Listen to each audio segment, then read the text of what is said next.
ধন্যবাদ। অসম গণ পৰিষদে সমষ্টিয়ে আৰম্ভ কৰিছে দলীয় সাংগঠনিক সভা।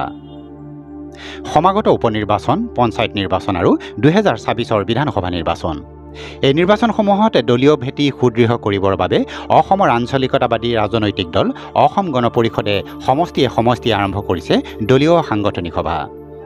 অগপৰ সভাপতি তথা বোকাখাট সমষ্টিৰ বিধায়ক অতুল বৰাৰ গৃহ সমষ্টিটো বুধবাৰে অনুষ্ঠিত হয় দলীয় সাংগঠনিক সভা। তৃণমূল পৰ্যায়ত দলটিক শক্তিশালী কৰিবৰ বাবে অহা 25 আগষ্টৰ পৰা প্ৰতিটো ৱাৰ্ডতে বুথ পৰ্যায়ত সন্মিলন অনুষ্ঠিত হ'ব। এই সন্মিলনৰ জৰিয়তে প্ৰতিটো ৱাৰ্ডৰ যাতে ভোটাৰৰ কাষ চাপিব পাৰি তাৰেই ব্যৱস্থা গ্ৰহণ কৰিছে। এই মন্তব্য অগপৰ সভাপতি অতুল বৰাৰ। পঞ্চায়ত নিৰ্বাচন বুলি নহয়, বাই ইলেকশ্যনো আছে সন্মুখত, পঞ্চায়ত ইলেকশ্যন, আকৌ বিধানসভা নিৰ্বাচনটো অনুষ্ঠিতটো হ'বই, বেছিদিন নাই। দলৰ সাংগঠনিক সভা অনুষ্ঠিত কৰা হৈছিল বোকাখাট বিধানসভা সমষ্টিত।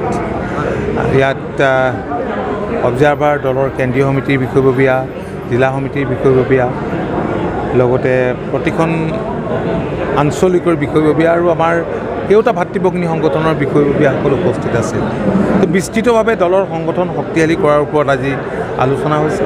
আহি থকা দিনবিলাকত দলৰ তৃণমূলত বিশেষকৈ দলটোক শক্তিশালী কৰিবৰ কাৰণে কেনে ব্যৱস্থা গ্ৰহণ কৰা হ'ব সেই কথাখিনিও আজি আলোচনা হৈছে।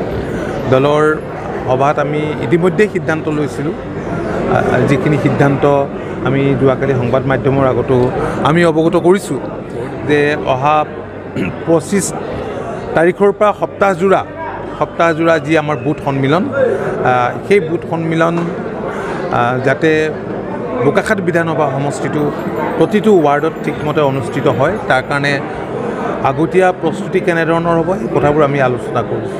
আনহাতে আহাৰৰ বলিয়াবানে কৃষকৰ সোণালী সপোন থান বান কৰা সম্পৰ্কত মন্ত্ৰী অতুল বৰাই কয় যে এই বিষয়ে মুখ্যমন্ত্ৰীৰ নিৰ্দেশত ক্ষতিগ্ৰস্ত কৃষকৰ বিভাগৰ তৰফৰ পৰা সকলো পৰ্যবেক্ষণ কৰি থকা হৈছে আৰু 15 আগষ্টৰ পূৰ্বে ইয়াৰ চূড়ান্ত তালিকা প্ৰকাশ পাব।